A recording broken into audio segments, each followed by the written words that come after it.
हाँ देखिए, यहां तक मैंने आपकी चर्चा की। फिर से देखिए, मैंने क्या किया, पहले माध्यम के लिए तो एप्सिलॉन एम लिखा। सॉल्ट सर 1/4 पाई एप्सिलॉन कहां से आया, इन्होंने बता रखा है गुलाम ने। यहाँ मीडियम लगा दिया, नॉट है तो यहाँ नॉट लगा दिया, मतलब निर्वात। डिवाइड किया, डिवाइड करने के बाद मुझे ये पता चला, इसको मैंने नाम दिया एप्सिलॉन। कई बच्चे इसमें कंफ्यूज होते हैं, सर कभी मुझसे उल्टा हो जाता है, तो उल्टा मत करिएगा। कैसे मुझे याद रखना है, निर्वात के साथ। निर्वात के सापेक्ष कोई भी माध्यम हो, उसी को एप्सिलॉन आर कहते हैं। उसी को राइटरों ने के भी लिख रखा है, इसी को हमने नाम दिया परावैद्युतांक। परावैद्युतांक की वैल्यू होती है वायु के लिए, वायु के लिए, वायु के लिए वास्तव में होती है 1.0002। निर्वात के लिए बिल्कुल कंफर्म 1 होती है। किसी अन्य माध्यम के लिए, अन्य माध्यम के लिए हमेशा 1 से बड़ी होगी। तो सॉल्ट और न्यूमेरिकल कैसे बनेगा, इस पर थ्योरेटिकली बनेगा। कैसे बनेगा, दो आवेशों को पहले मैंने वायु में रखा, अब मैं उनको कांच में रख दे रहा हूं। उनके बीच लगने वाला स्थिर वैद्युत बल का मान ऑप्शन बढ़ जाएगा, घट जाएगा, कोई प्रभाव नहीं पड़ेगा। तो जैसे ही कांच में रखोगे तो क्या हो जाएगा, बोलो भाई, कम हो जाएगा ना। क्यों कम हो जाएगा, क्योंकि के की वैल्यू बढ़ गई, और के की वैल्यू जैसे बढ़ेगी ये वाली वैल्यू अपने आप कम हो जाएगी। हर में है ना ये।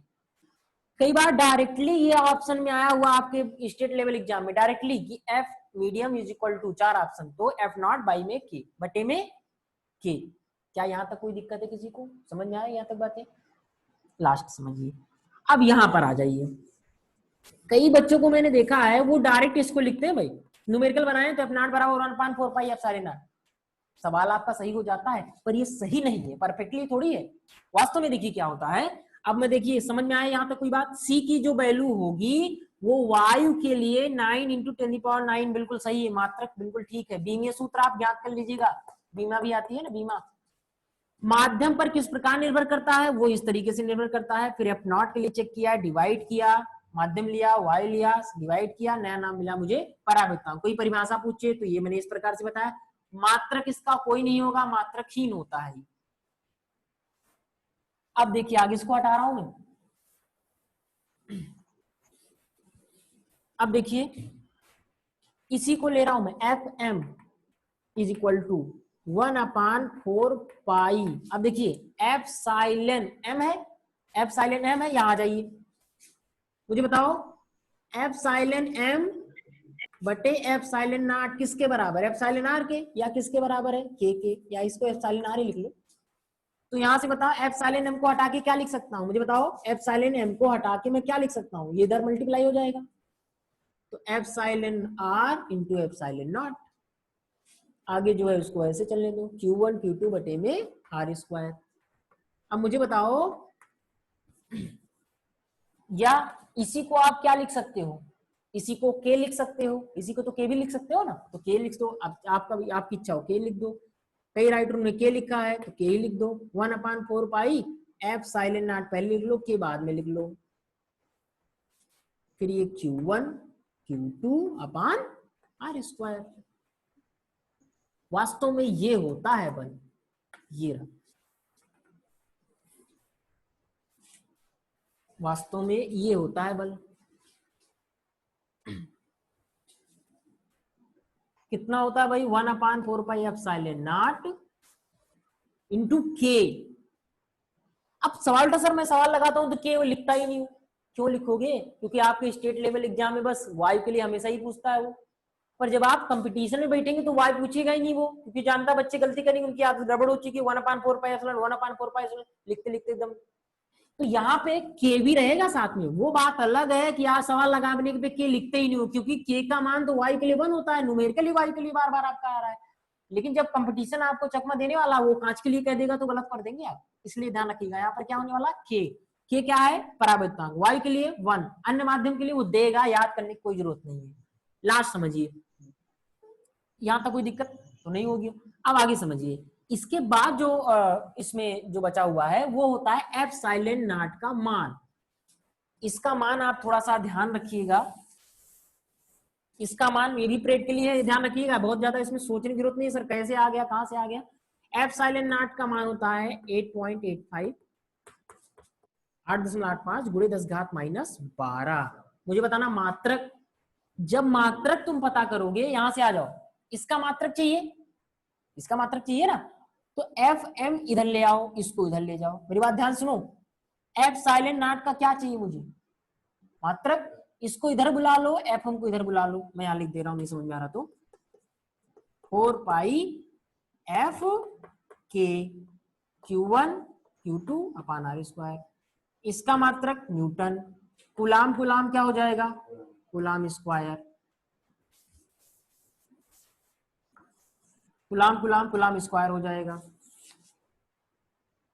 डिवाइड में मीटर स्क्वायर, और ये रहा न्यूटन। के का मात्रक कोई मात्रक नहीं, वहां बात हो चुकी है। पाई कोई मात्रक नहीं, 4 कोई मात्रक नहीं, कुलाम स्क्वायर प्रति न्यूटन मीटर स्क्वायर। सॉल्ट सर इस पर इतना जोर क्यों दे रहे हैं, क्योंकि एक नंबर सवाल में गलत होता है। कैसे गलत होता है, मैंने ऑप्शन कहा है एप्सिलॉन नॉट का मात्रक होता है, तो बहुत सारे बच्चे यही लगाकर चले आते हैं, यही लगाकर चले आते हैं, ये गलत है ये। और जब मैं पूछता हूं कि 1/4 पाई एप्सिलॉन नॉट का मात्रक, तो इसको लगा के चले आते हैं। कहानी समझ में आ रही है। तो इसका मात्रक ये रहा, मैंने बताया ना, न्यूटन मीटर स्क्वायर प्रति कूलम स्क्वायर। अब समझिए, अब सॉल्ट था सर ये है क्या, तो वास्तव में वही जो आपने सी के लिए सी निकाला था ना, वायु के लिए सी, वायु के लिए कितना आया बोले बताओ, वायु के लिए कितना आया था 9 गुणे 10 की घात 9, वही तो है ये। अरे भाई मैंने कहा कि सी की वैल्यू कितनी होती है, सी की वैल्यू यहां देखो, यहां मैं हटा रहा हूं। अब कई समस्या है तुरंत पूछिए। मैंने कहा सी की वैल्यू कितनी होती, तो आपने कहा 1/4 पाई एप्सिलॉन होती है। मैंने कहा कितना मान होता है वाई के लिए, तो तुमने कहा 9 गुणे 10 की घात 9 होता है। तो वाई के लिए यहाँ क्या लिखते हो, नॉट ही तो लिखते हो। और मान लीजिए इसको नॉट नहीं लिखना चाहते तुम, तो इसको तुम क्या लिखते हो, एप्सिलॉन नॉट एप्सिलॉन नॉट। और वाई के लिए कितना, वाई के लिए कितना है 1, यही तो पहुंच गए। तो कई बच्चे इसमें कंफ्यूज रहते हैं कि मास्टर सी का मान वहां ये बता दिया, यहाँ इसका भी मान वही बता रहा है। अरे भाई वही तो सी है ये, वाई के लिए, जब वाई के लिए करोगे तुम फिर से 1/4 पाई एप्सिलॉन नॉट इनटू के है ना, यही तो सी है आपका, यही तो सी है, यही तो सी है। तो के का मान कितना रख दोगे वाई के लिए 1, यही आ जाओगे, ये मात्रक। अब सॉल्ट सर मुझे इसको सॉल्व करना है, क्या मैं इसको सॉल्व कर सकता हूँ, बिल्कुल। एप्सिलॉन नॉट एग्जाम में सिद्ध कीजिए 1/4 पाई एप्सिलॉन नॉट का इतना मान होता है, तो ये देगा आपको। तो एप्सिलॉन नॉट की वैल्यू पुट करिए, पाई की वैल्यू 3.14, 4 मल्टीप्लाई करिए, आंसर में डिवाइड करिए, हल करिए, ये आ जाएगा आपका। यहां गलतियां होती हैं, एप्सिलॉन नॉट का मान उल्टा रख देते हैं, 1/4 पाई एप्सिलॉन का मान उल्टा रख देते हैं। मान लीजिए सॉल्व करते समय कभी ऐसा मिल जाए आपको 4 पाई एप्सिलॉन नॉट, तो क्या करोगे, तो क्या करोगे, पलट दो, करना क्या है पलट दो, 1/9 गुणे 10 की घात 9, मात्रक भी पलटेगा बच्चों, मात्रक भी पलटेगा। मेरे हिसाब से इतनी बातें आपको समझ में आई होंगी। अब मैं एक बार रिवाइज कर दे रहा हूं, फिर से सुनिए। सबसे पहले कूलाम ने आपने देखा कूलाम ने किस तरीके से गुरुत्वाकर्षण बल से कंपेयरिंग करके कूलाम के नियम को प्रतिपादित किया, और जरूरत कैसे पड़ी उन्होंने देखा, और देखा उन्होंने कि क्यों आवेश पर निर्भर करता है, कैसे आवेश पर निर्भर करता है, दूरी पर कैसे निर्भर करता है, सबको प्रैक्टिकली वैल्यू पुट किया। उसके बाद देखा इन्होंने कि जब मैं माध्यम बदलते हूं तो इनके बीच का जो बल का मान है वो बदल जाता है, और मैं देखता हूँ जैसे जैसे मैं सघनता की ओर बढ़ता जाता हूँ बल और कम होता जाता है। तो उन्होंने उसमें देखा ऐसा क्यों होता है, उसमें एक नाम आया जिसका नाम आया परावैद्युतांक, ठीक है, उसको एप्सिलॉन आर भी बोलते हैं। किसके सापेक्ष लेते हैं हम, निर्वात के सापेक्ष। किसको लेते हैं, किसी भी माध्यम को ले लीजिए। फिर हमने कई फार्मूले में सीखे, मुझे लगता है आपको समझ में आया होगा, और आज आपको क्लियर हुआ होगा कि ये के क्यों आता है और के है क्या। ये कभी आता है कभी गायब भी हो जाता है, न्यूमेरिकल में तो कभी आता ही नहीं है, तो अब समझ में आया होगा। आगे निगमन बताऊंगा तो बहुत काम में आएगा। और अब कोई समस्या हो तो आप पूछ सकते हैं। आज क्लास यहीं तक रख रहे हैं, कल हम आगे गुरुत्वाकर्षण बल और वैद्युत बल में कंपेयरिंग करेंगे।